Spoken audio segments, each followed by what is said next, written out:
सबसे तेज जन की आवाज न्यूज में आपका स्वागत है। पन्ना जिले के अमानगंज पहुंची कांग्रेस पार्टी की संदेश यात्रा। मध्य प्रदेश कांग्रेस ने निकाली मिले कदम जुड़े वतन। राहुल कमलनाथ संदेश यात्रा का अमानगंज में ढोल नगाड़ों के साथ स्वागत हुआ। जैसा कि बता दें, प्रदेश में 1464 किलोमीटर की तय करेगी यह यात्रा। चुनाव पूर्व संगठन को मजबूत देने की कवायद देखी जा रही है। चुनाव साल में मध्य प्रदेश कांग्रेस पूरी तरह से सक्रिय हो गई है। PCC chief Kamalnath marathon meetings कर संगठन को मजबूत देने की कोशिश में है। इसी बीच प्रदेश कांग्रेस ने संविधान की रक्षा के उद्देश्य के साथ मिले कदम जुड़े वतन राहुल कमलनाथ संदेश यात्रा शुरू की है। पीसीसी चीफ कमलनाथ ने विगत दिनों हरी झंडी दिखाकर इस यात्रा को रवाना किया था। जैसा कि बता दें, जानकारी के मुताबिक राहुल कमलनाथ की यह संदेश यात्रा प्रदेश में 1464 किलोमीटर की दूरी तय करेगी।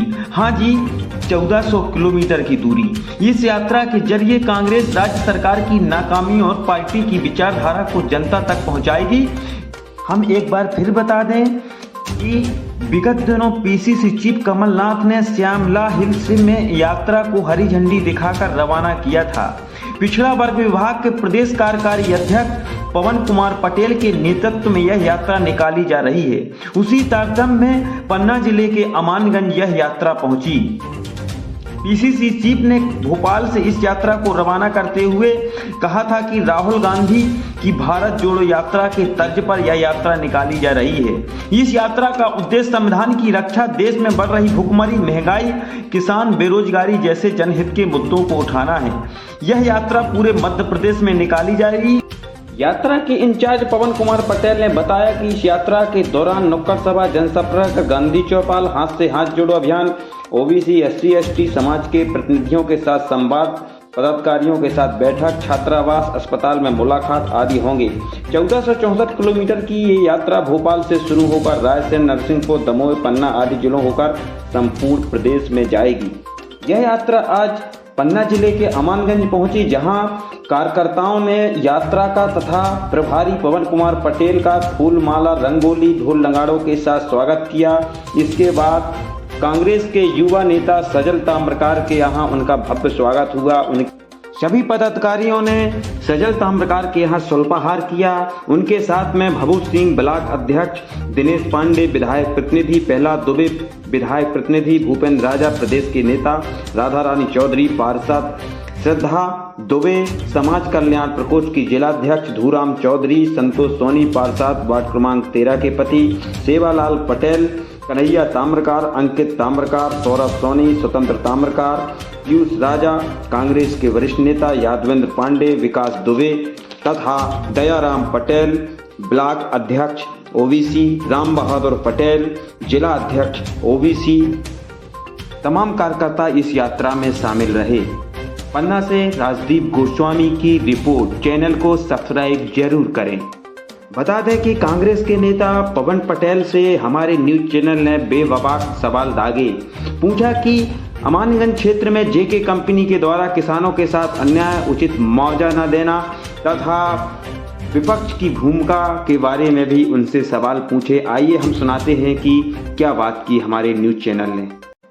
क्या रहा ये दौरा मेरा, थोड़ी शांत रहें जी। ये दौरा मेरा देश को बचाने का दौरा है, संविधान को बचाने का दौरा है। जिस तरह भारतीय जनता पार्टी इस देश और प्रदेश में अराजकता फैला रखी है, भय, भूख और भ्रष्टाचार का जो दर है इस समय, उसी के खिलाफ जिस तरह हमारे नेता आदरणीय राहुल गांधी जी ने जो भारत जोड़ो यात्रा निकाली थी, उसका जो उद्देश्य था वही उद्देश्य हमारी यात्रा का है। और हमारी यात्रा का नाम है राहुल कमलनाथ संदेश यात्रा। इस यात्रा के माध्यम से मेरी 6200 किलोमीटर की यात्रा रहेगी, जिसमें 1464 किलोमीटर की पदयात्रा शामिल रहेगी। इस यात्रा के माध्यम से माननीय कमलनाथ जी के 15 महीने के जो जनहितैषी काम हैं, उन कामों को आम जनता तक बताने का प्रयास करूंगा।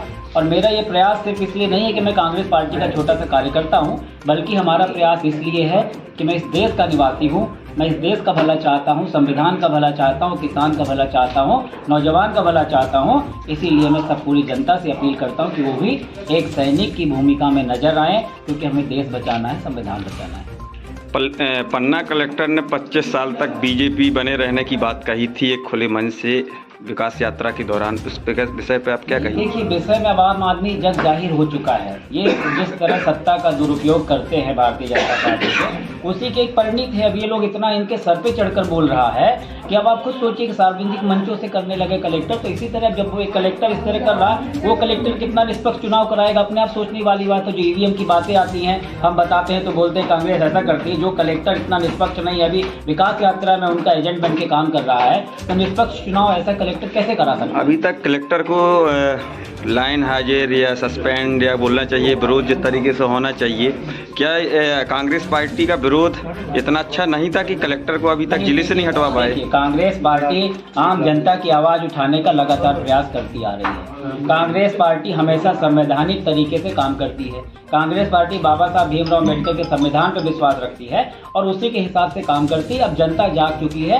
अब हम लोग को बहुत ज़्यादा बताने के लिए नहीं बचा। इनकी हद इतनी ज़्यादा हो चुकी है, महंगाई, बेरोजगारी, जो 2014 में बड़ी बड़ी बतौलेबाजी करके मोदी जी आए थे सत्ता में, उनको बातों को पूरा नहीं किया है। तो जनता जाग चुकी, हमें बहुत ज़्यादा काम करने की, मेहनत करने की जरूरत नहीं पड़नी चाहिए। पन्ना जिले में निश्चित तौर पर जो कांग्रेस को विपक्ष की भूमिका निभानी चाहिए वो देखने को नहीं मिल रहा है। इस पर क्या करेंगे आप? नहीं, देखिए, देखने को देखिए क्या होता है कि हम जिस एक लिमिटेड दायरा है हमारा, हम बड़े बड़े विज्ञापन नहीं दे सकते हैं, बड़े बड़े आयोजन नहीं कर सकते। ये नियुक्ति पत्र वितरण समारोह कर देंगे, करोड़ों रुपए खर्च कर देंगे, फिर जिनको नियुक्ति पत्र देंगे उनको ज्वाइनिंग नहीं कराएंगे, उनको सैलरी नहीं मिलेगी। हर जिले में 150, 10-20 लोग धरने पर बैठे हुए। ये विषय नहीं था। विषय ये था कि यहाँ पर जेके कंपनी लग रही है, जमकर किसानों पर तानाशाही कर रही है, जमकर भ्रष्टाचार हो रहा है। इस विषय पर कांग्रेस ने आज तक दमदार प्रदर्शन नहीं किया है। इस विषय पर मैं पूछना चाहता हूँ। दमदार प्रदर्शन किया है कांग्रेस ने जेके सीमेंट में। मैं भी गया था, मैं भी भोपाल से 3 बार आया हूँ और जेके सीमेंट प्लस आम जो किसान है उनसे बात किया, मध्यस्थता कराने का प्रयास किया, राज्यसभा में क्वेश्चन उठा इसका। तो इसी तरह जो संवैधानिक तरीके उसी तरह से हम कर सकते हैं। बेरोजगार लोगों को, लेकिन आप रोजगार नहीं दे पाए लोगों को, लोकल के लोगों को।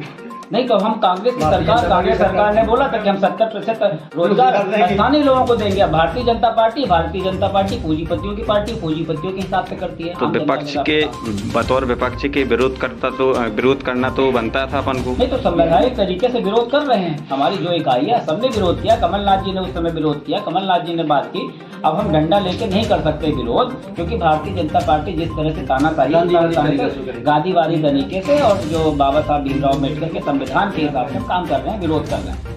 अब जनता की बारी है। इस बार जनता अच्छी तरह से बताएगी कि जो पिछली बार थोड़ी बहुत खामियां रह गई थी, इस बार गन्नौर विधानसभा में कांग्रेस पार्टी किसको टिकट देगी?